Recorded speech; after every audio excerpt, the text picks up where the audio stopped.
You're listening to the Patriot Nation podcast.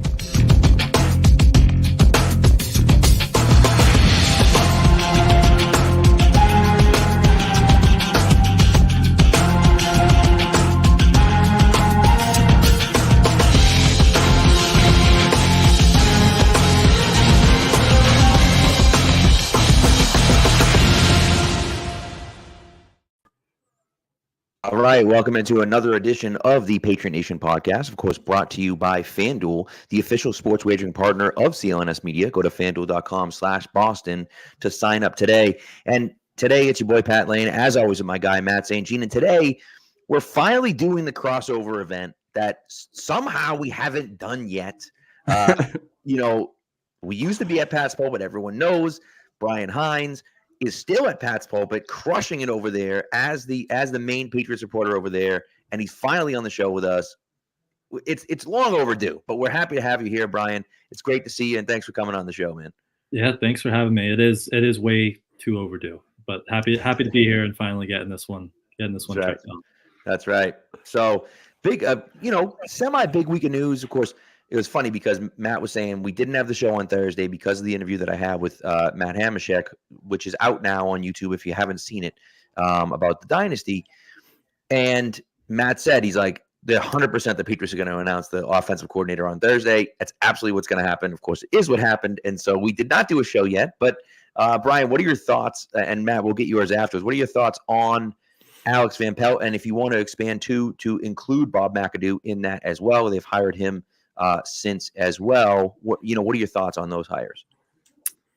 So I wasn't blown away by the hire. I mean, I think it took everyone by surprise, right? They had 11 candidates reportedly in here, and then all of a sudden Van Pelt comes in and gets the job.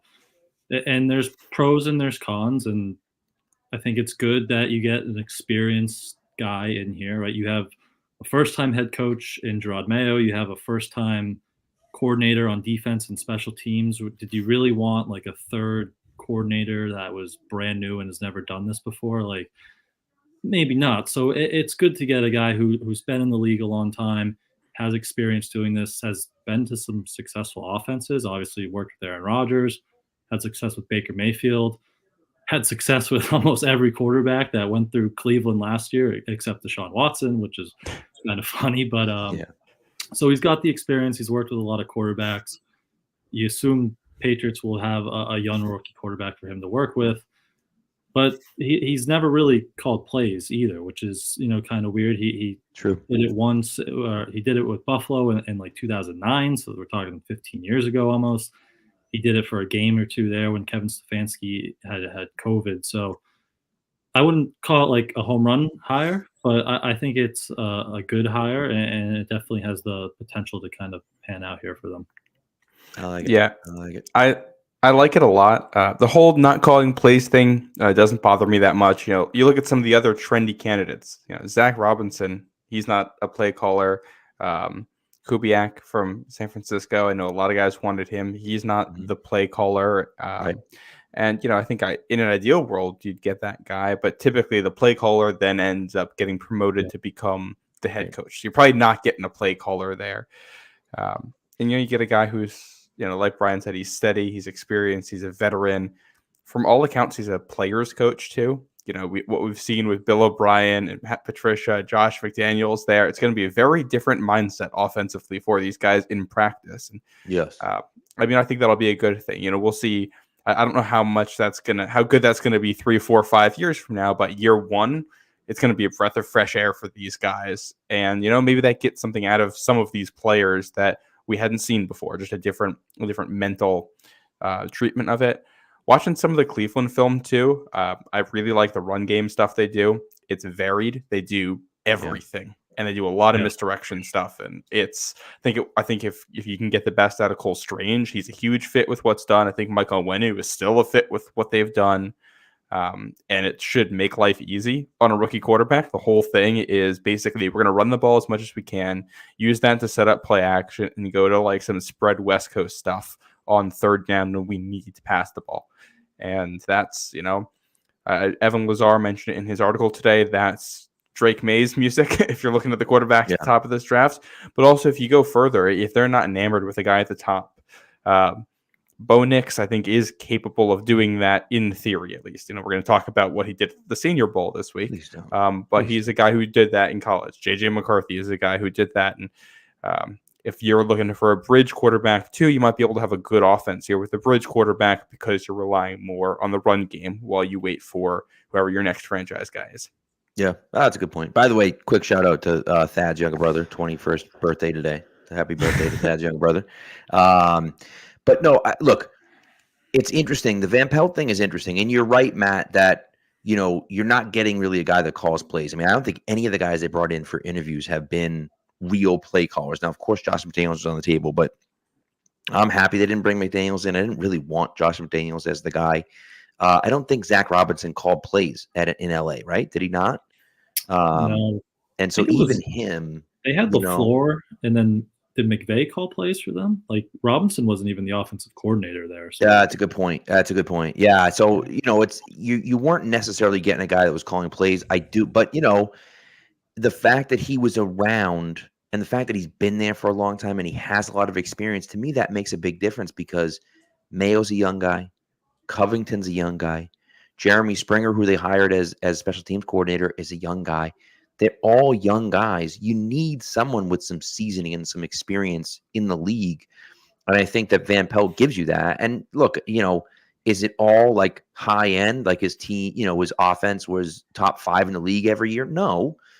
But, look what he did this year with, a patchwork offense in Cleveland and, what he brought them to become. Now, again, not the offensive coordinator or not the play caller necessarily, but like you hear the way the guys in the locker room talk about him. And I think that there was a clear shift for Mayo that he wanted this to be a culture. He wanted it to be, this is what we're going to do here, right? This is how we're going to feel here, right? This is like, the way that we're going to coach it. He has a specific thing that he wants to do. And I think Van Pelt fits into that thing. And it's funny, I think this is a different discussion for a different day, but I think that's part of the reason why Bill Belichick and Mike Vrabel don't have jobs this year, because they're going towards that player-friendly coach. I mean, look around the league and look at how many of those guys are player-friendly guys. And Bill and Vrabel are loved by their players when they win, but they're hard asses. They're pains in the asses, right? That's just who they are, and that's successful for them. And Vrabel's also tall. Plays anymore. Well, Vrabel's tall, imposing guy. What a too intimidating that was, man. That's got to be the funniest story to come out of this whole thing. It's funny because there's a lot of money to be made in studying football very religiously and analytically and finding out the best coaching hires. And then we find out the guys who are actually paid to make these decisions are not hiring guys because they're tall. And, it makes you realize how different things are in the inside of the bubble than the outside. Right. That's a good point. And you know what? TJ is asking a question about Steve Belichick and why he didn't stick around. And I think Mayo, made it pretty clear that they had asked him to stick around. They wanted him to stick around, but he didn't get the DC job that was given to Covington. And so when that happened, he went and looked elsewhere. And then the opportunity at University of Washington popped up to be a defensive coordinator there. And he took it. And I think that, I think his brother, Brian's sticking around is what it sounds like. At least Brian's sticking around. And so, I think Steve saw the opportunity to go and be a defensive coordinator at a big college program, hopefully build his resume a little bit there, and then work that into maybe a college head coach. Maybe he comes back to the NFL as a DC, but, kind of building up from there. Yeah. I mean, I would have loved Steve back, right?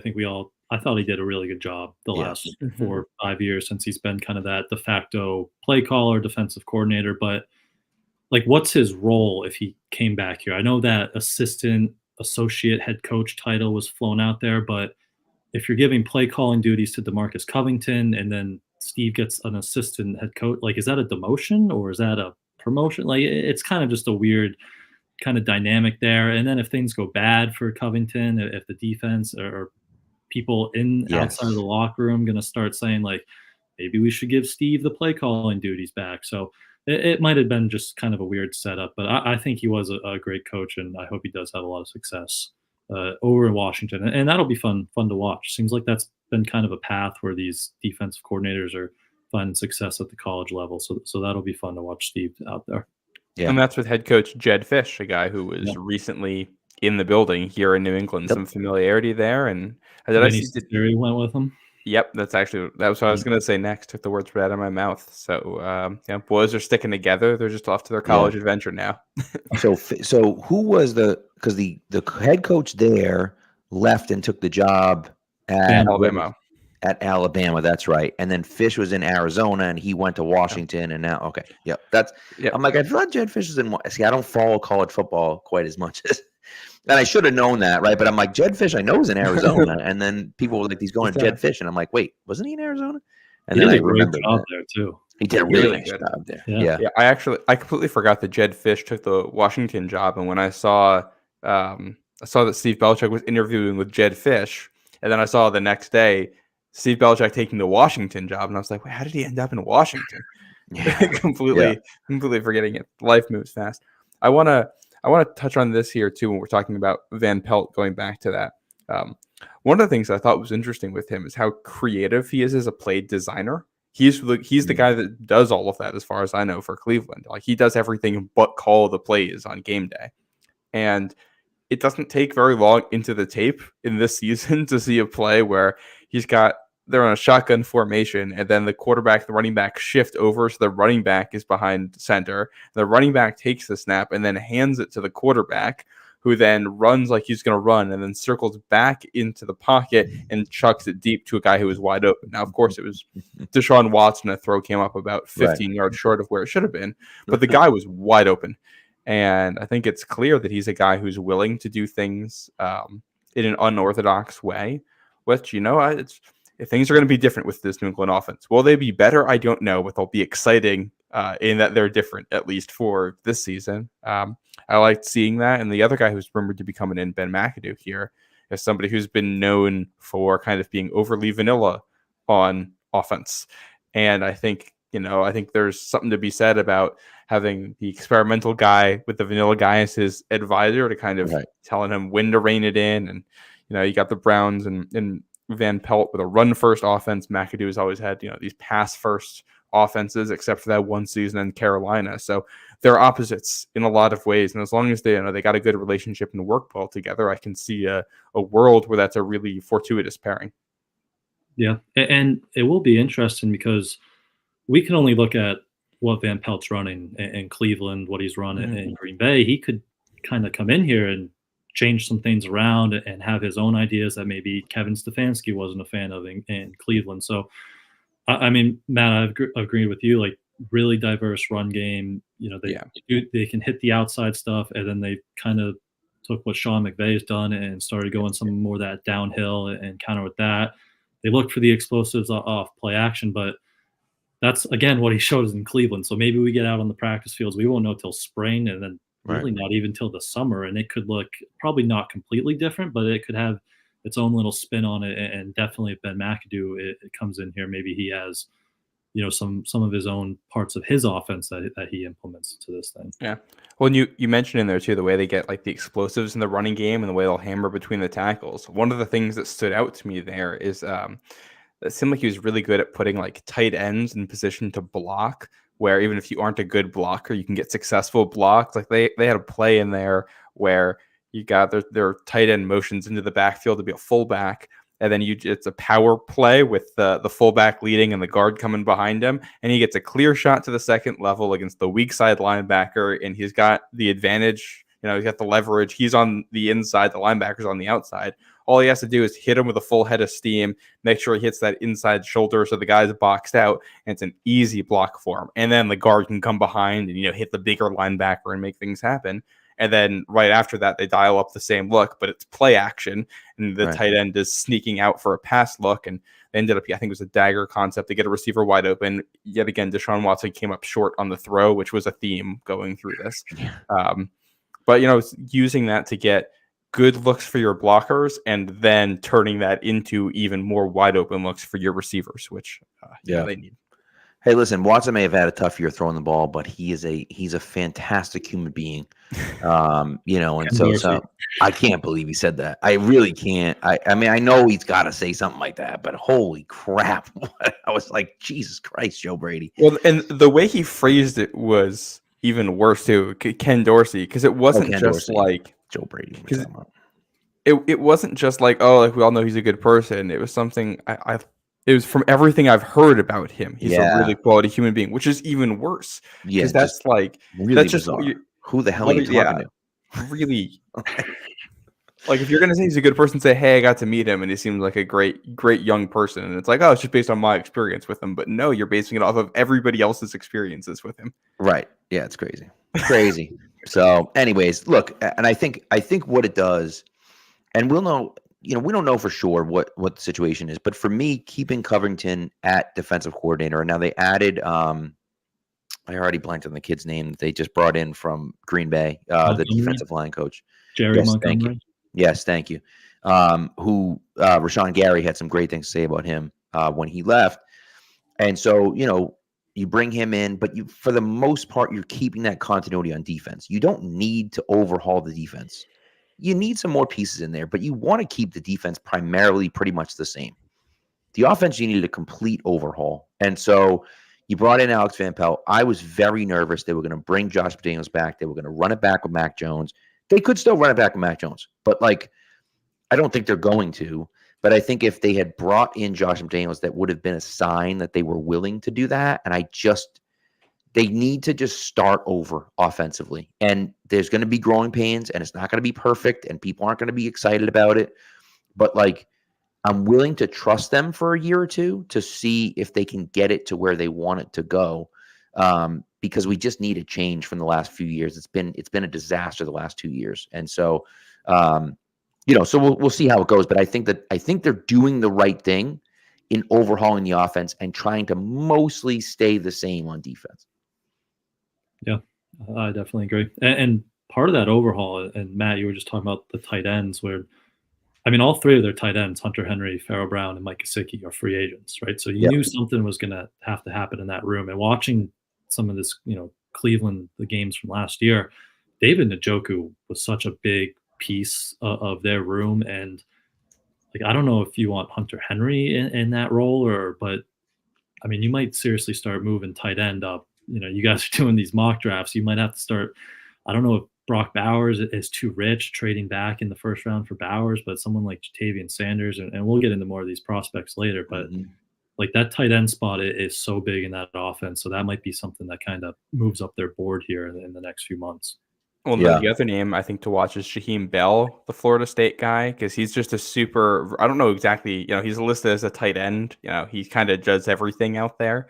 And, he's one of those guys in a scheme like this, I think they could protect him as a blocker in his weaknesses and find ways to get him in space with the ball where he's at his best. And that's Van Pelt. There's all kinds of reps with, running backs lining up out wide and tight ends lining up in the backfield and wide receivers lining up in line blocking like their tight end. They'll put guys anywhere out there. So I think some of those versatile tight ends who maybe we wouldn't have considered in New England in the past because they weren't good blockers may now be on the radar a little bit more. Yeah, Jatavian Sanders is the guy that really kind of resonates with me. I think, and there's some question marks with him, of course, but just a physical athlete that he is can do a lot of those things. And again, isn't the best blocker in the world, but there's a little bit of risk involved, but I wouldn't mind taking a guy like that, in the second. I don't know if he'll drop to the third, but maybe in the second round, if you move back in the first, I don't want to get too far in the weeds, with the draft where it's February 2nd, right? February 5th, right? But if you trade back and draft a tackle and then get pick up an extra pick in the second round, then you get 2 second-round picks and so on and so on and so on. So, there's chances abound for a bunch of guys. I like Ben Sinnott, was in my last mock draft, who I like a lot. Yes, so, love him. You want to get guys that are versatile and can do a bunch of different things. And so I think there are a decent amount of guys like that in the draft. Of course, no one does it like Brock Bowers, but you're going to have to take a top 15 pick to take Brock Bowers and maybe even a top 10 pick. And I don't know, of course, Taylor Kyles just tweeted out today, I keep doing this thing where I just have the Patriots trade back and draft Brock Bowers. And I'm like, well, it might not be the worst idea in the world. But we'll see. And like you say, if they're going to use the tight end as much as they used it this year in Cleveland, it may not be the worst idea to get a guy like that because he's going to be the focal point of your offense. So we'll see. But anyways, all right. So let's take a quick break. We're going to take a quick break. We're doing early this time. We're actually on time. Usually we're supposed to do around 20 minutes. We usually do around 35. Take a quick break. When we come back, we're going to review the Senior Bowl and the Shrine Bowl. I want to talk, Brian, I know you have a list of guys. I want to go through the list of guys you got. Matt, you got a list of guys. I got a list of guys. So we want to talk about the guys that we have on our list, who's rising up draft boards, who's falling down draft boards, and where do we go from here. So we'll take a quick break, and we'll be back to discuss that. Happy Super Bowl to all who celebrate from FanDuel, America's #1 sportsbook. If you're like me, Super Bowl Sunday is all about scoring the best seat on the couch, grabbing your favorite football snacks. For me, it's got to be the buffalo chicken dip. That's my #1 with the Fritos. Come on now. And placing some super bets as well. My #1 bet of the weekend, offensive lineman to score a touchdown, because that's just hilarious. That would be incredible. FanDuel has so many ways for you to end the season with a W, or 2, or 3. Not only can you bet on who will win Super Bowl 58, but FanDuel also has bets for which player will score a touchdown, how many points will be scored, and so much more. New customers, join today and you'll get $200 in bonus bets if your first bet of $5 or more wins. Just visit FanDuel.com/Boston to sign up. That's FanDuel.com/Boston. Make every moment more with FanDuel, official sportsbook partner of the NFL. 21 and present and in Mass. Hope is here. First online real money wager only. $10 first deposit required. Bonus issued as non-withdrawable bonus bets that expire 7 days after receipt. Restrictions apply. See terms at sportsbook.fanduel.com. GamblingHelpMA.org or call 1-800-327-5050 for 24/7 support. Play it safe from the start. GameSenseMA.com or call 1-800-GAM-1234.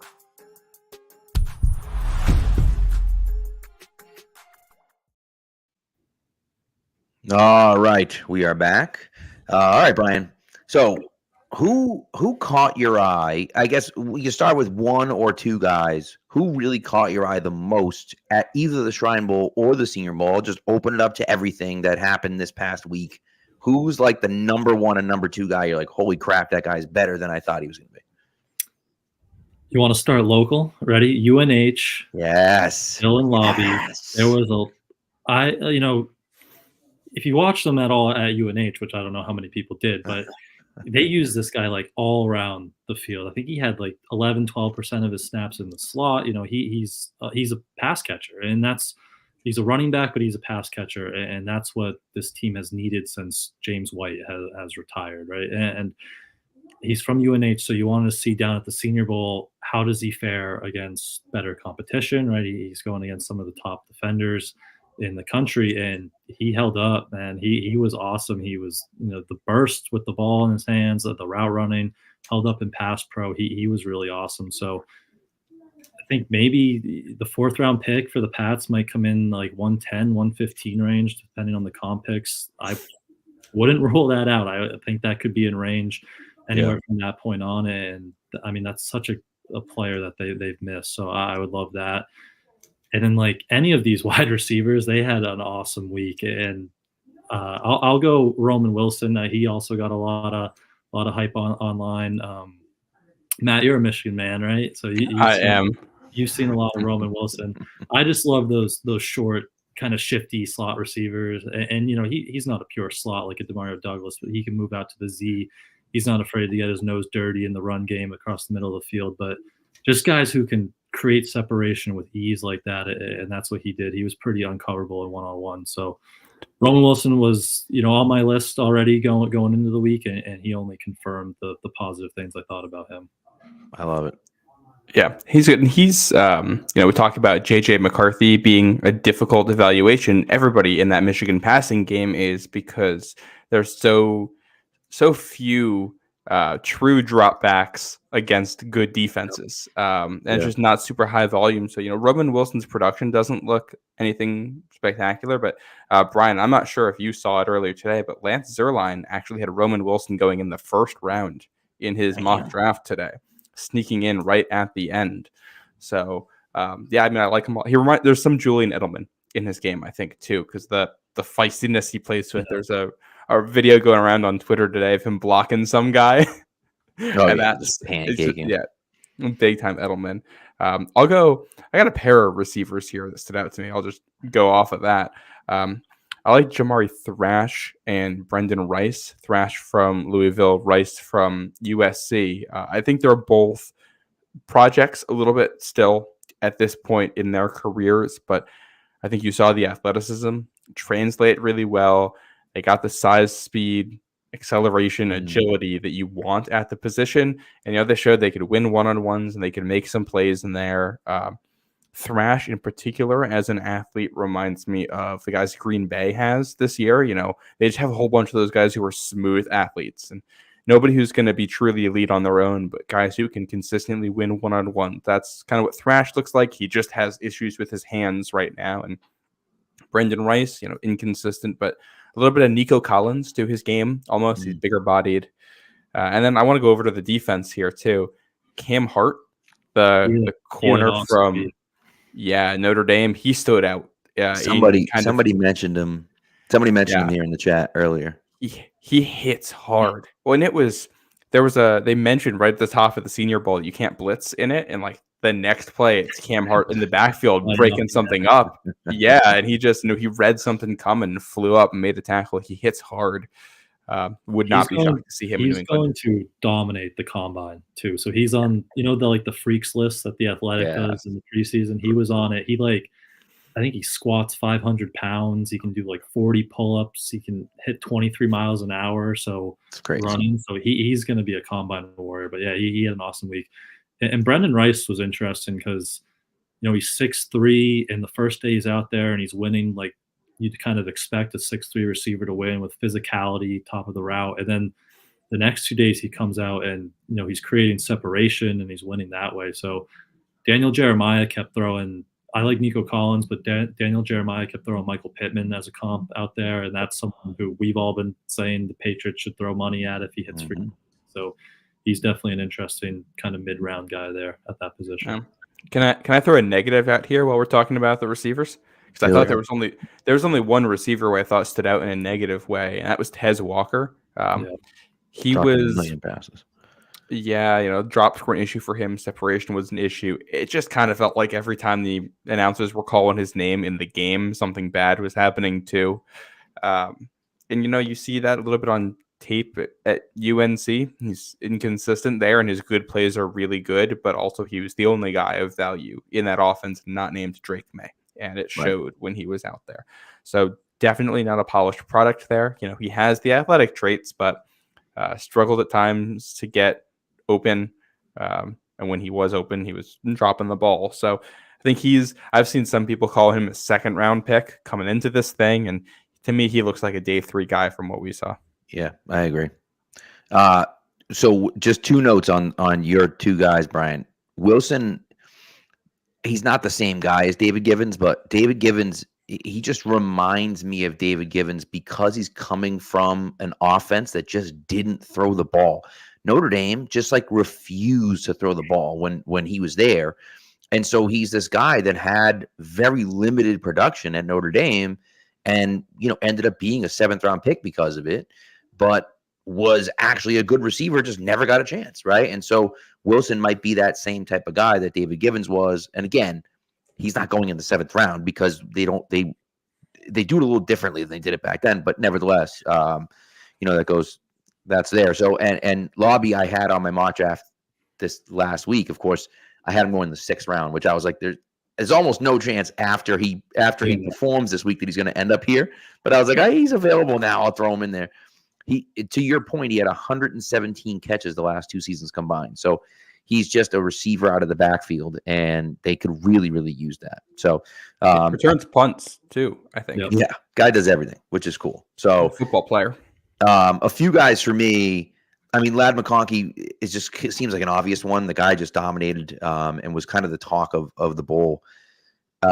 Some under the radar guys. Tyler Guyton, of course, not under the radar, but another guy who's helped his draft stock. I feel like he's more of a right tackle than a left tackle. So I don't know if he's really a guy the Patriots should focus on if they re-sign Mike Onwenu. But if they don't, he's a guy that they could target, late in that first round, early second round area. But three guys who are kind of under the radar guys at interesting positions. One interior defensive lineman, Christian Boyd from Northern Iowa, played well this week, I thought. Did a nice job in his one-on-ones. Bo Limmer, who's an interior offensive lineman from Arkansas, who was going up one-on-ones against Sweat, dude, and was holding his own against, giving up 50, 60 pounds. And so there was one rep he got put on his butt, but I thought I was with you. I thought he held up pretty well. Yeah. There was one, was it Brandon Thorne and Dane Brugler were talking about how much they love seeing him going up against Sweat. And so, of course you're not gonna win every rep, as you say, right? But I was happy about that. And then the other guy is Dadrian Taylor Demerson from the Shrine Bowl, Texas Tech guy, safety. Looks like he's going to fill that kind of hybrid safety role. I don't know if the Patriots are going to want another guy like that, but if they don't bring back Kyle Duggar, which they might not, they should, but they might not, he could be a guy that could be an interesting pick for them. Again, these are under the radar guys. These are probably going to be day 3 guys, maybe the end of day 2, but probably day 3 guys.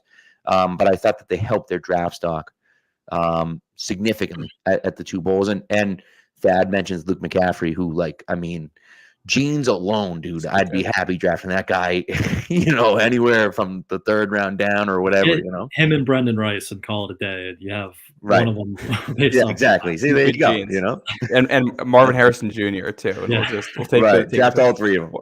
One of them. When I think you look at, as a Patriots fan, you look at this and you're trying to remake the receiver room, and I don't know, you look at the draft and it's like, are we even going to spend in free agency? Will it be worth it? You feel like you could draft 2 Pro Bowl level receivers potentially out of this class. And that's maybe even if you don't use your number 3 overall pick on one. You could draft Marvin Harrison Jr. and you hit on the right guy on day 2 or day 3, plus what you've got in Pop Douglas. And you could turn this from one of the worst receiving cores in the league to top 10 unit in a 2-3 year span here, assuming everything goes right. Yeah.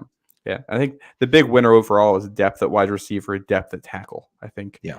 Which is good news. Yeah. Yes, it is. Now, yes, very good news. Because was it Javon Foster? Is that the guy from Mizzou? He had one rep he had. It's just like 2 rhinos going at it or something. Physical. Yeah. So he was someone I wanted to watch because I think he went into the week projected maybe 4th round pick in that range. And I thought he had a good year for Missouri. And you're right, he had a really good week. One-on-ones, Daniel Jeremiah kept talking about once he gets his hands on you, it's over. That rep is over. And he translated it to the team drills too. He caved in the left side of the line a few times, and he is a left tackle, right? A lot of these guys we're talking about are right tackles. So I thought Javon Foster was an interesting one to watch if they, double dip at the position, or maybe they just wait until later day 2 at the position. Again, we'll see what happens, but he definitely had a good week. Yeah. And I want to tie this back into the offensive coordinator thing real quick. And, the future of this offense, quarterback is kind of the biggest question mark here for New England over the next really decade. That's the next thing you have to figure out. But I think you look at the types of offensive linemen you find in the depth in this draft are guys who are all right pass blockers, really good run blockers. They're tough, they're physical. And then I think you look at the college level, and a Michigan team that just won the national championship did it by running the ball through your face. And their biggest weakness offensively was pass blocking at the tackle spots. And they were able to completely get around that by, controlling situations, controlling the clock, running the ball. But then you look at what Alex Van Pelt brings in, and I think in the short term, the best solution here for New England might be to say, hey, we're going to focus on running the ball and having receivers that are talented enough to make plays happen in the passing game when we do have to pass in those limited times. And we're going to fix the tackle issue by, we're not going to get an elite pass blocker there, so we're not going to try it. We're going to get really good run blockers, and we're going to control the ball, control situations, and we're going to make sure that we're not in third and longs very often. So the fact that our guys aren't elite pass blockers doesn't come up that much. And that's kind of how you play in the short term while you're figuring out your quarterback, while you're looking for a guy who can be your franchise left tackle.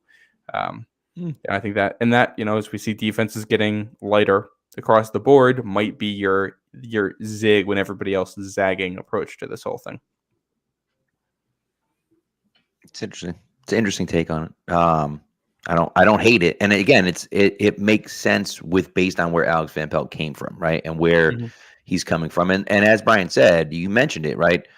We don't know for sure if he's going to take all that stuff, right? He's never been the guy, right? So we don't know, but we just have to go on what we've seen. And it seems as though he favors those types of theories. So you mentioned quarterback, Matt. Let's talk about it.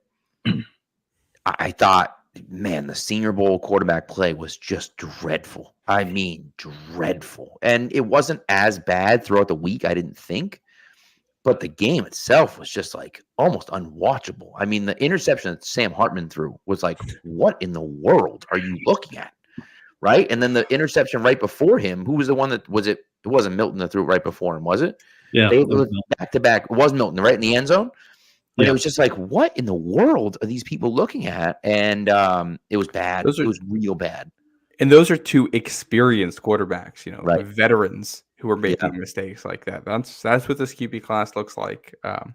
I did think it was interesting. I don't remember if it was Daniel Jeremiah or Lance Zierlein who mentioned that apparently the footballs they had this week for the Senior Bowl weren't very good. They were incredibly slippery, and that was an issue for the quarterbacks adjusting to that. So I don't know how much that plays into it, but Bo Nix did not look very accurate. Michael Penix, I thought, actually looked pretty good, but didn't play in the game. And Spencer Rattler may be the only guy in there whose stock really rose, but that's, we're talking from a 6th-round pick to a 4th-round pick kind of thing there on day 3. Underwhelming, I thought. Brian, what do you think? Yeah. I mean, I thought the word of the week, like the week of practices, was just fine, right? Like it wasn't anything to write home about, but like Bo Nix struggled the first 2 days, and which was kind of concerning because they were working more of that short game, right? And that's where he kind of thrives. But I thought he got a little more comfortable as the week went on, led a touchdown drive in the game. Penix just didn't really do much, honestly. I don't know if that was part of, like he said, I'll come, but I'm not going to do too much. I'm going to talk to teams and just not practice much. He obviously didn't play. But yeah, I thought Rattler was, I guess, the winner of the group. But, as Matt said, like, that's going to bring him from a 6th to a 4th-round pick. But I thought what you wanted to see with him was his kind of decision-making. He had a really bad pick the first day, but other than that, it was a pretty clean week, had a couple of nice throws, and perfect in the game. He won MVP. He only played like 2 drives, but that's all it took out of that quarterback position on Saturday. But he looks, we were talking about it, he looks short out there too. He's like 6'1", 6 feet. I don't know why he looked so short at South Carolina, but also just something to watch there with him. Listen, it's a good point. And I do wonder, because I was kind of all in on, not all in, but I was kind of thinking like, hey, what if we, drafted Marvin Harrison Jr. or trade back for, a tackle, and then we address quarterback later on in the draft, right? And I was thinking Quinn Ewers was the guy that I had in mind. A work in progress, needs work, isn't ready yet. He went back to school, which I find so interesting because, and this is a whole nother discussion, but like he went back to school and Arch Manning is just sitting there. Like he's going to battle out with Arch Manning. What does that say about Arch Manning? But nevertheless, but Rattler's a guy that, like, if you draft, let's just say you trade back to, 7 or 8 or whatever, and, you draft Joe Alt or Fashanu, right, at 8, you get your left tackle of the future. Then in the 2nd round, maybe you have 2 second-round picks now. You draft a wide receiver and a corner, let's say, and then in the 3rd round, you take, whatever, whoever it is, right? Let's say you hit some of those big positions, right, that you need. So you're drafting a left tackle, you're drafting a wide receiver that you think could be a stud day one, or at least a contributor day one. could you then draft a guy like Spencer Rattler in the 4th round, knowing that, to do this, I think you have to sign a guy like Jacoby Brissett. You have to sign someone that can come in and start in the interim, a bridge quarterback, but a guy that can be, a mentor in the room. And I think Brissett is the perfect guy for that. He's a free agent this year. He's worked with Van Pelt in the past. He's been on the Patriots before. I think everything lines up to me perfectly for a guy like Jacoby Brissett. And I wouldn't hate the idea of taking a guy like Spencer Rattler in the 4th round and just seeing what you get. And he might suck in the NFL, but he has elite level traits. And so I don't mind taking a chance on that. And then in the meantime, you're getting an elite left tackle and a really good wide receiver, and you're getting a guy that has elite level traits, a quarterback that might turn into something and might not, but he could turn into something. And I think that's kind of, I don't have a problem with that. Now, the issue is if you don't hit on him, quarterback next year looks a little dicey, but then again, quarterback, who knows, right? You never know what's going to happen this year. Maybe Quinn Ewers takes a big step forward. Maybe Shedeur Sanders becomes that guy that's going to go top 5 and everyone's, super high on him. So I think that, I wouldn't hate that. I'm curious about I'm a little long-winded there, but I'm curious about your thoughts on that, Brian. I mean, I'm only trading out of 3 if I'm not sold on like one of these or all 3 of these, whatever quarterback is there at 3. Like if I'm sold on that guy, I'm probably picking my quarterback and taking that. But if they're not confident in one of those guys, I'm definitely intrigued by moving down and adding draft capital, because I think that's kind of an underrated thing this year. Is what do they have, 7 picks? They're not getting any comp picks, right? Like they don't have a lot of ammunition.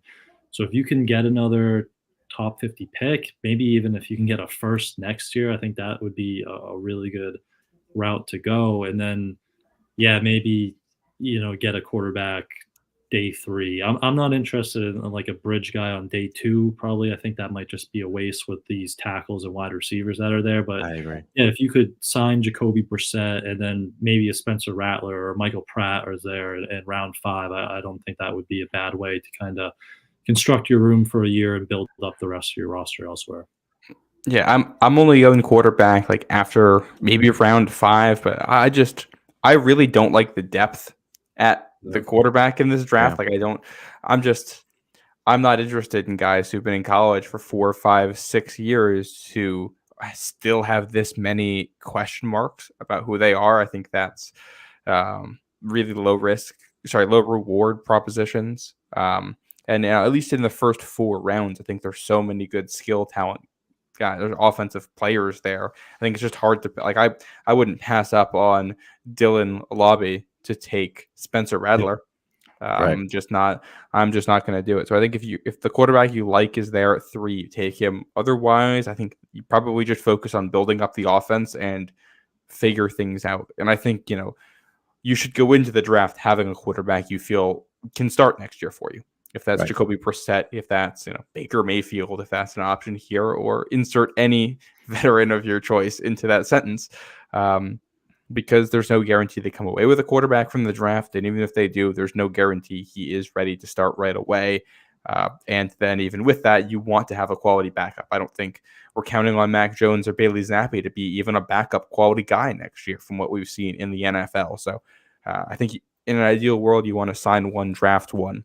At quarterback, just the drafting one is hard with, I think, how weak this particular class. I know people love this quarterback class, but outside of, everybody has huge red flags in this draft. I feel like compared to other guys, Caleb Williams, for a guy who's going to go number 1 overall, it seems, has some big red flags with turnover concerns.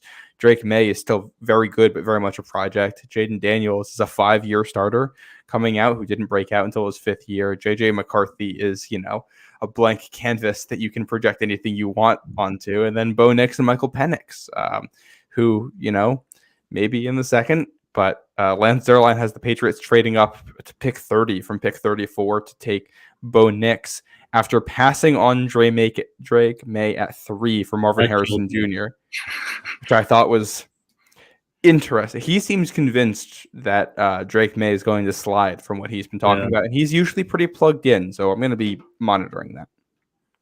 Yeah. That's a really good question here from Old Man Mob. Could the Pats double dip on QBs? Now, I don't know the last time this happened. I think the last time this happened was Washington when they did it with RG3, and then they did it again with Kirk Cousins. And obviously, both of those hit. Now, of course, RG3 ruins his knee and his career's over. But you look at what Kirk Cousins has done in the league, and he's not a superstar necessarily, but he's a top 12 to 15 quarterback, I think, definitively in the NFL, and a guy that I think you can win with maybe. I just don't know how likely that is. Listen, Cousins is a guy that played 4 years at Michigan State and put up okay numbers, but didn't really wow anyone. He had his best year was his last year, right? But didn't really light the world on fire. It is 4 years there. So the difference is that these guys aren't playing 4 years anymore. They're playing 5 years, right? And so that to me is kind of a big difference.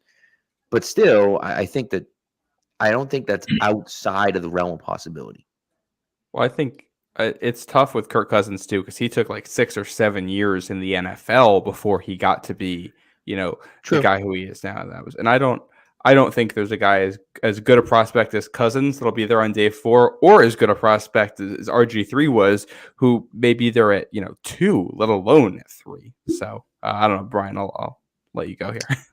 Yeah, I don't think you can rule anything out at this point, but I would kind of, again, going back to, first of all, the depth isn't great, right? As we just talked about, who are you picking on day 3 to double dip? And also, again, they only have 7 picks. So you have so many needs to kind of fill. Can you use 2 picks on one spot there, unless you trade back a bunch and you have a bunch of these late rounders? I just don't know. So maybe if you want to take a shot at Joe Milton and his bazooka arm on, with the last pick in the 7th round, and just see what happens there. But I just don't see the scenario there. It's just a tough spot to be in. Yeah, I agree. And I agree with you, Brian, about trading back too. I think that's probably wise. Even if they don't trade back from 3, I think trading back from 34 definitely has some value. And then I think in some ways, if you could trade back from 34, pick up an extra pick in next year's draft, and then, go package your 3rd round pick with your 6th round pick and move up a little bit. From what I've heard, these 6th and 7th may not be that good this year. There's not a lot of depth in this draft. So I think if you can find ways to move up the board from the back to the middle this year, and also move from the front this year back a little bit and pick up extra capital next year, I like the idea. That said, I do have a hard time trading back if Marvin Harrison Jr. is on the board for you at 3. I think he's a tough guy to pass on. Yeah. The hardest thing for me is that you're sitting there at 3 and asking yourself, who do you really believe in, right? If the Bears are keeping Justin Fields and they move back with Washington, right? Of course, Cliff Kingsbury gets hired by Washington. All the speculation, immediately jumps on.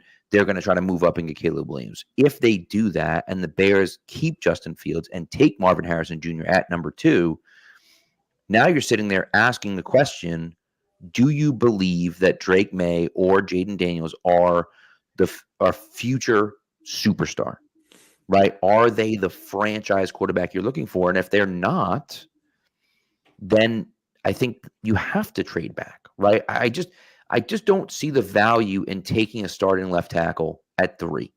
And I understand it's happened before, right? Jake Long went number 1 overall. Eric Fisher went number 1 overall, right? All these years ago. But it's when there's the amount of talent that there is on the board right now at the skill positions, you're talking about 3 quarterbacks that some people will view as superstars. You're talking about a generational wide receiver. You're talking about a perhaps generational tight end, right? And so there are people that will value those guys. To me, it's you move back and you take one of those 2 tackles. And maybe Alt is everyone's favorite, but Fashanu is pretty damn good too. So, if you draft one of those guys, if you move back to 7 or 8, one of those guys is going to be available, right? And so you pick up a 1st-round pick next year, maybe pick up a 2nd or 3rd-round pick this year, and, you give yourself more ammunition, more throws at the dartboard. But like you said, Brian, and you pointed this out, Brian, and Matt, you said the same thing. If you believe in a guy, don't overthink it. Just friggin' draft him. Just do it. I don't care about the draft picks. It doesn't matter. It makes no difference. The draft picks are irrelevant. If you believe that guy is there, you take him at 3. And that's the way it has to be. Yeah, that's what it comes down to. And if May's there, I would definitely run that card up. Jaden Daniels, I'm still not like 100. Like, I'm not sprinting that card up like I am with Drake May right now, but I'm still probably taking him. But the option of trading down has really been growing on me. And again, we're here February 5th, right? So much is going to change over the next 2.5 months. But yeah, if it goes Caleb Williams and it goes Drake May, and you have a team like, Antonio Pierce is sitting back there, and might give you 3 first rounders to move from 13 to 3. And we just talked about all the depth of these tackles and these wide receivers, and you could even then move back up from 13 and get maybe a Joe Alt or an Olu Fashanu or Malik Neighbors or Rome Odunze. There's so many good guys. So if again, we keep saying, if you believe in the quarterback, take him, turn that card in, but it's pretty enticing to get some future first and some extra capital if that's not your move, with the depth that all these other positions of need. Yeah, it's a great call. Yeah. Well, I think the other thing here is going to be, looking at what the trade market actually looks like. It takes 2 to tango. And I think the Patriots might find themselves in kind of the unlucky position of being, if they don't like any of the quarterbacks there at 3, there's a couple teams there that aren't picking quarterbacks. And the issue they may have is, why are the Raiders going to trade up all the way to 3 for a quarterback if they think they can wait until pick 5, make the trade there, and do it just a little bit cheaper than they were doing it. So, right. That's what I worry about for New England. Again, the prize here, if the trade back doesn't work out, is Marvin Harrison Jr., which is, I think, a very, very nice, that's a soft landing if you don't get a quarterback and you can't trade back. Yeah. I think the biggest thing is, the other teams that are in front of the Raiders, right? There are other teams that will move up. And so if you're the Patriots and you're actually looking to move out of 3, there are going to be teams that want to get up there, right? Whether it's Atlanta, whether it's, who's at 6? 6 is the Giants. The Giants. I don't think they are. They're stuck on Daniel Jones. Right. But, so you get in that situation where you look at it and say, someone's going to move up for a quarterback if that's the case. Well, I think the interesting team here is Minnesota too. They reportedly were going all in for Anthony Richardson last year. And, let's say Kirk Cousins walks out that door and he's somewhere else. I could see the Vikings being very aggressive to move up and take a quarterback, which is interesting. And that puts you back at 11, which I think is a little bit tough because you may not get, any of the top 3 receivers, any of the top 2 tackles, or Brock Bowers at that spot. You're still going to get somebody you like.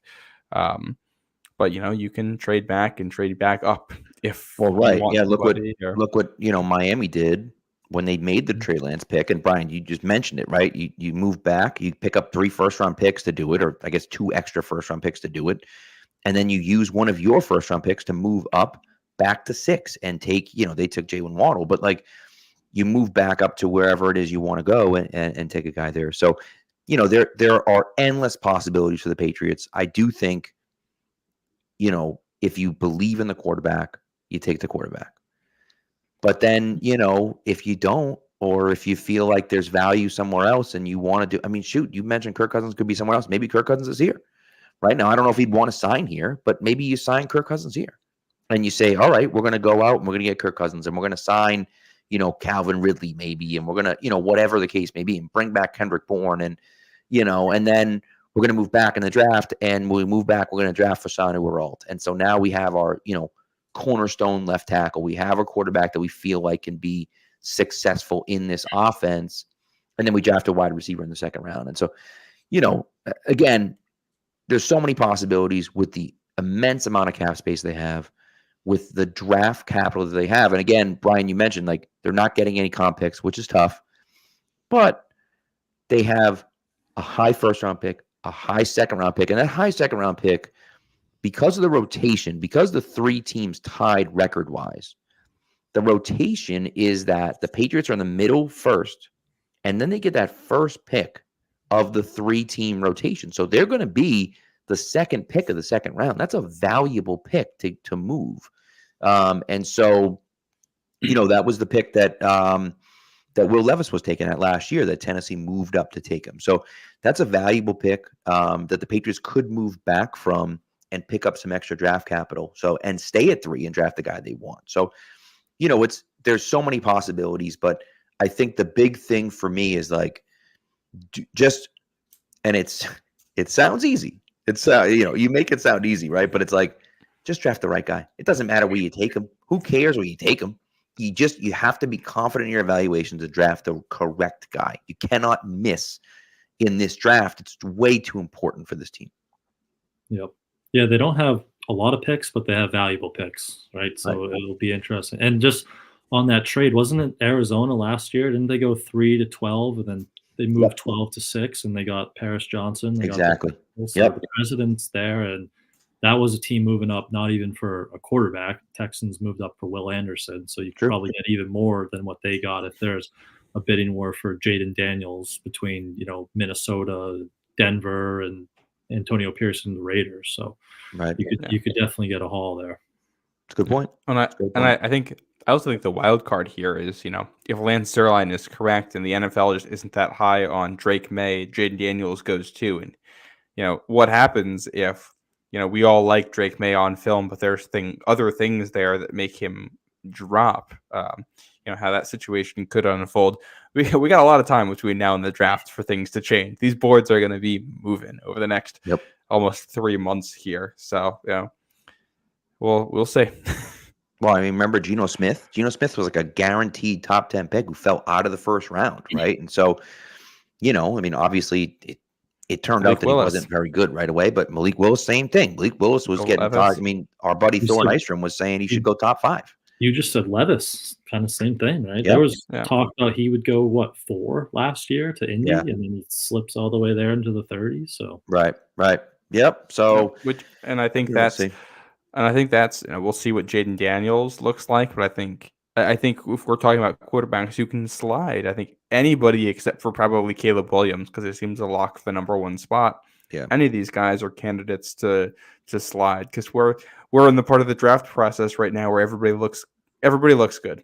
The next couple of months, usually it's everybody's doing things. It's a pro day with your own receivers on your own field, or you're at the combine in shorts running, or you got nice fancy interviews and you got guys hyping you up, and for the most part, they're not going to be talking you down. So everybody's going to get talked up for the next 3 months. Unless you bomb your S2 cognition test or whatever. Yes. Or you don't bomb it and they release the wrong score. Yeah, that can also happen. They scored it incorrectly. But for the most part, it's going to be favorable, and that doesn't because it's that way publicly. That doesn't mean that's how teams actually are seeing it, and that's exactly. Old Man Mob just commented. I threw it up on the screen, but imagine MHJ, Marvin Harrison Jr. and Drake May. Drake May drops into the 20s and the Patriots move up. I mean, so that'd be wild. Of course, I mean, who knows, right? But yeah, that'd be wild. Is a good way to put it. So yeah, but I also saw a comment back there. Somebody mentioned Cam Ward as a day 3 guy. He actually went back to school, so he's going back for another year, and he was a guy a lot of people liked. Cam Ward went back to school. Weren't we talking about Cam Ward being at one of the bowl games playing well? Cam Hart. I have this wrong. Cam Hart. Yeah, the corner. Yeah, I got it. Now I got confused. Sorry. Yeah, it's draft season. It's coach season. There's so many names just flying around these days. Right. You said that, Pat, and I was just like, did I completely mess this up? I'm like, didn't we just talk about him hitting people and stuff? Yeah. And I think it's notable that in here we basically haven't mentioned any Shrine Bowl guys, and I think that says something about the lack of depth in this draft. There wasn't much notable. No quarterbacks coming out of there or anything to write home about. No. Maybe a couple of receivers, maybe a couple tackles. Probably not. Like it's the depth falls off pretty quickly once you get to that point. And I don't know if there's going to be a Pop Douglas sitting there. If you want a receiver who would be like that, you got to go get him probably the second, third round this year. May not find that guy in the 6th. Yeah. No, it's cool. That's and so we'll see. We'll see where it goes. I thought the Shrine Bowl, was okay, but it was certainly took a backseat to the Senior Bowl this year. Did not have the talent that last year had. Remember, Zay Flowers at the Shrine Bowl last year, so didn't seem like there was quite as much talent there this year. I think a lot of guys will get drafted, just not high, So Yeah. So we'll see. There's Taj Washington. Is that his name, from USC? From USC, yep. People I think Malik Washington was there too. Who he has a really interesting. They had good weeks, profile. but they're just kind of in that Demario Douglas mold, like shorter, quick slot guy. So I don't know how that's gonna, work as maybe a fit for the Patriots there. But you got to think the Patriots are going with a bigger guy. Even like I love Jacob Cowing, but he's a guy that Patriots probably aren't gonna be interested in him. He's too little, right? He's he's bigger than Pop, but he's not that much bigger than Pop. And so, you kind of go from there. So, and there's a receiver for Oregon State, Anthony Gold, who had a punt return for a touchdown in the game, which is probably the highlight of the whole game. But he is, 5'8", 170. He's a small slot guy, and if he ends up in New England, he's going to be backup slot receiver, backup punt returner at best. That's where he's going to be starting out. Yep, that's the way it goes. So, Brian, any other guys you want to mention? Any other guys you're like, we got to talk about this guy before we go? Well, I'd be upset at myself if I didn't talk about Ricky Pearsall, Florida wide receiver. He's long been one of my favorites. He is just, the best way to describe him is just a baller, right? Like we talk about good football players. Like he's just a good football player every time you watch him. He's, quick. He's a really good route runner. He has unbelievable hands and catch radius. I don't know if you guys saw his one-handed catch highlight earlier this year. I think it was against Charlotte, maybe. He just absolutely stabbed it out of midair. He's awesome. He had a really good week. And he's one of those, we talk about these smaller guys. He's only 6 feet, 6'1", but he kind of plays a little bit bigger. Like if you had to put him at the X and move him around from the X to the Z at times, I think he could handle that because he's kind of he's a physical guy too. So he was awesome. And he was, I think there's another connect. He was at Arizona State back in 2019, I believe. Daniels. Yeah, with Jaden Daniels and behind Brandon Ayuk in that receiving course. If you're drafting Jaden Daniels looking for a receiver to pair with him, there might be some chemistry there. Yep.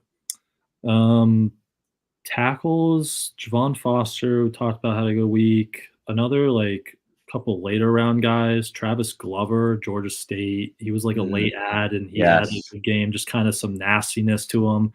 Christian Jones from Texas, he was playing right tackle, right guard. I think he went over to left tackle. So another one of those late round guys. There are just a ton of good tackles in this draft, which is encouraging. Tackles, wide receivers. So that's some good news for the Pats. So he had a good week.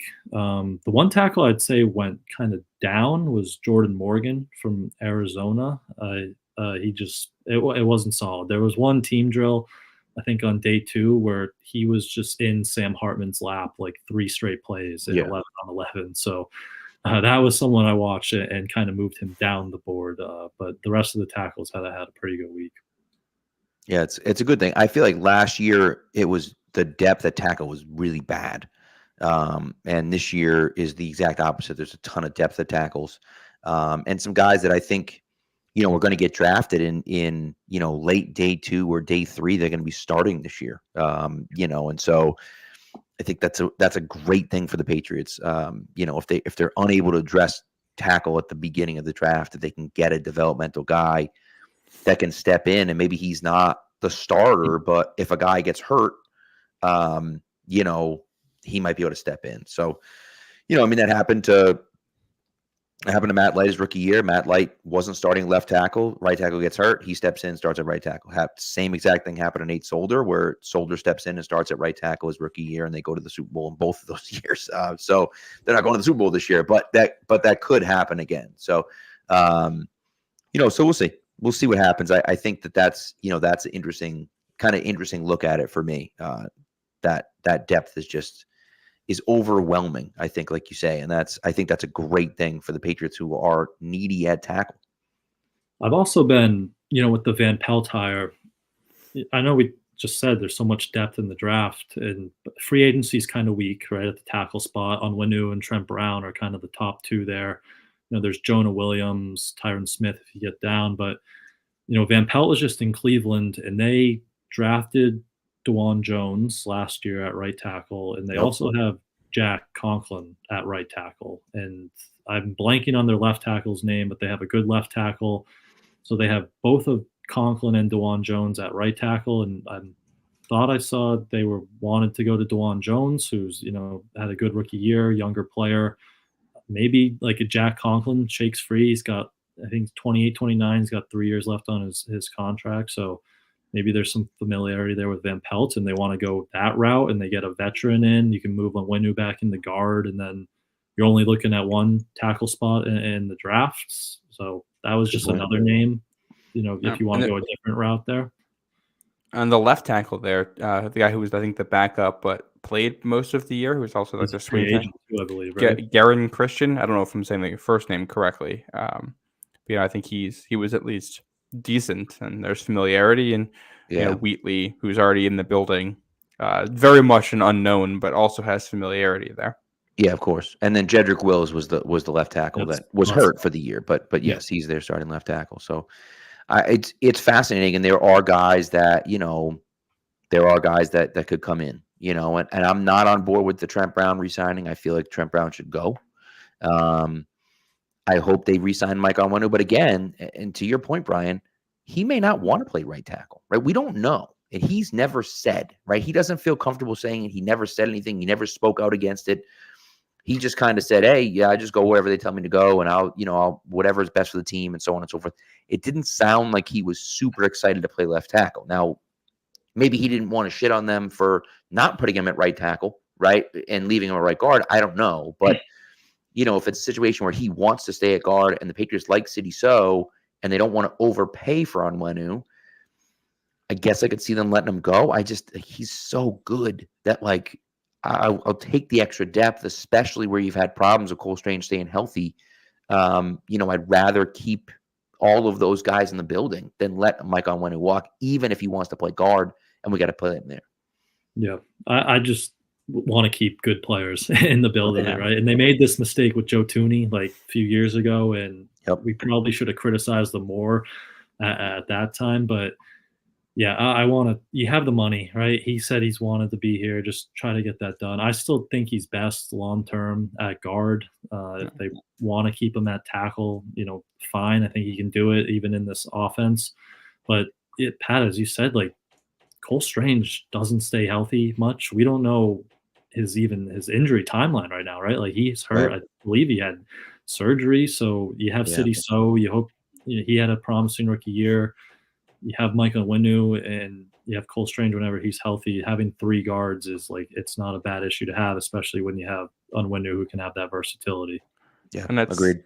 And we've been talking about building out the offensive line for so long now. It seems like we've forgotten you have to build out the depth as well. Like it's Onwenu is just valuable because for all the reasons you said, and then I think there's also the future at center. We haven't gotten a retirement announcement from David Andrews, so I'm going to assume he's back at this point. We haven't had have we had one for Matthew Slater? Not yet. Yeah, which is interesting. Yeah, it sounded like he was done, but maybe he isn't. I don't know. Yeah, I would assume we're going to get one from him. Maybe they're just waiting until after the Super Bowl. But yeah, and I know like center will be something to watch going forward. I thought Jake Andrews in very, very limited reps looked good when he played the last week of the season. Better than what Antonio Mafi gave you, at least. So true. I mean, it was at guard, obviously different position, but still. Yeah, and I think if you can go into next year with at least a couple bodies on the interior that are healthy and you feel good about, that's a step in the right direction. And you figure out tackle when you figure out tackle. This is going to be a multi-year thing for New England anyway. There's going to be swings and misses in here. It's if you fix everything for next season, that is an absolute miracle of miracles. You're probably if you go into next season needing a tackle and a quarterback, I think you probably still feel good about what happened relative. Yeah, I mean, you hit on literally everything, and it's similar to what from the 2000 Patriots to the 01 Patriots. Of course, the 2000 Patriots at least had a quarterback, but like Bledsoe goes out, Brady comes in, and then it's like, you hit on Matt Light and you hit on all the free agents you bring in, right? David Patton and, Troy Mike Brown has the Vrabel. best year of his career, and Mike Vrabel and Anthony Pleasant and Bobby Hamilton, and and you go down the list, and it's like the odds of that happening again are insane. And so, like, there's a chance, but it's extremely unlikely that this team is going to compete for the division crown or the playoffs or anything like that. But like, we just want to see the young guys improve and be better than they were before, and then and then you go from there, and you hope that in 2 years you can be fighting for a playoff spot. So. Anyways, well, this has been a lot of fun, Matt. Brian, thank you so much for coming through, man. This has been great. We're going to have to do it again soon. I'm going to formally invite you right now. It's a busy night for everyone, but I am going to formally invite you. We do a live stream during the draft. We're live the entire first round of the draft on Thursday night. And so you're welcome to come on there whenever you want, for as long as you want. We're live, and people just kind of come in and out as they please. We go all night long. So, you're welcome during that show if you have the time to come on, but we definitely have to do this again sometime.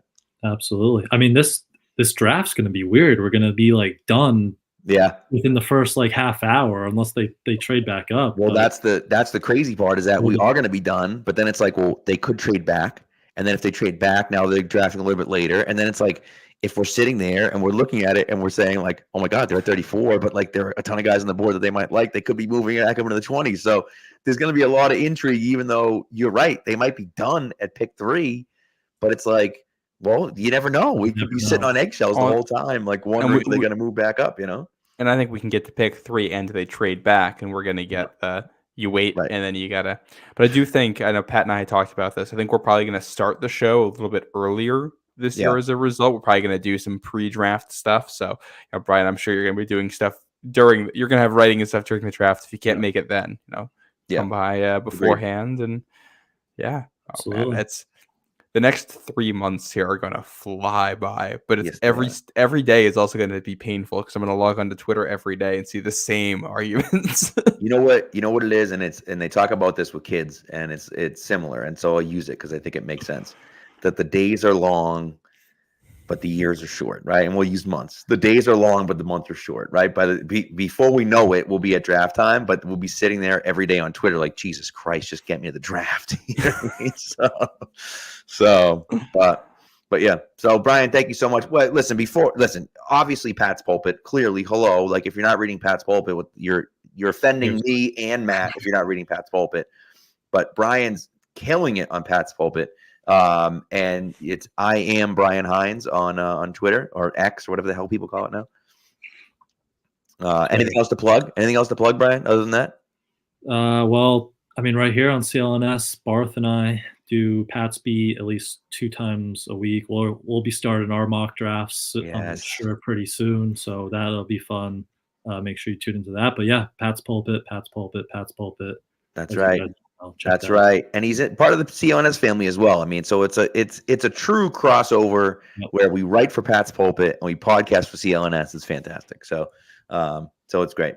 So anyways, thanks, Brian. Thanks, Matt. Thank you to the chat. As always, we love you guys, and we will talk to you on Thursday night.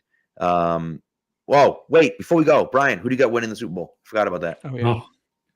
So I've had a long philosophy that I don't go against Patrick Mahomes as an underdog, but I think I'm going to break that this year. I think I'm leaning the 49ers right now. So I'll lock that in for you guys right now. I'm going with the San Francisco 49ers. On the record.